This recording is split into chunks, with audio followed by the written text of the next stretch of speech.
പിക്ക് ചെയ്യാൻ ഞാൻ അങ്ങോട്ട് വരണതിന് നല്ലത് ഒരു ഊബർ വിളിച്ചിട്ട് ഇങ്ങോട്ട് വരണതല്ലേ? അല്ല, എനിക്കിവിടെ പൂ പറിക്കണം, പൂക്കളിടണം, കുറെ പണിയുണ്ട്.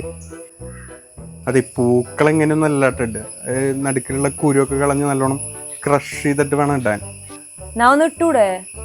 ഏയ്, എനിക്ക് അടുക്കളയിൽ പച്ചക്കറി അരിയാണ്ട് തേങ്ങ ചിരകാണ്ട് സമയില്ല. ഈ മത്തങ്ങൊന്നും അങ്ങോട്ട് വെന്തട്ടില്ലല്ലോ. നീ ഉണ്ടാക്കിക്കോ.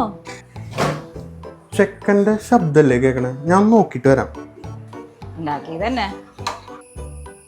നീ ഇവനൊന്ന് പിടിച്ചേ. അയ്യോ, എനിക്ക് റീലുണ്ടാക്കാനുണ്ട്.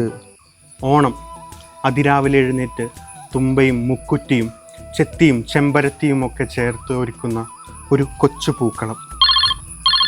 ഹലോ, ഞാൻ അവിടെ വന്ന് പിക്ക് ചെയ്യാം. ഒത്തൊരുമയുടെ കൂടിച്ചേരലിൻ്റെ ഓണം, പാലടയുടെ സ്വാദൂറുന്ന മധുരമോണം. ഞാനിത് എടുക്കണ കാണുന്നില്ലേ? ഈ ഓണം നമുക്ക് പരസ്പരം സഹകരിച്ചും ഒത്തൊരുമയോടെ നിന്നും നമുക്ക് ആഘോഷിക്കാം. എല്ലാവർക്കും ഹൃദയം നിറഞ്ഞ ഓണാശംസകൾ.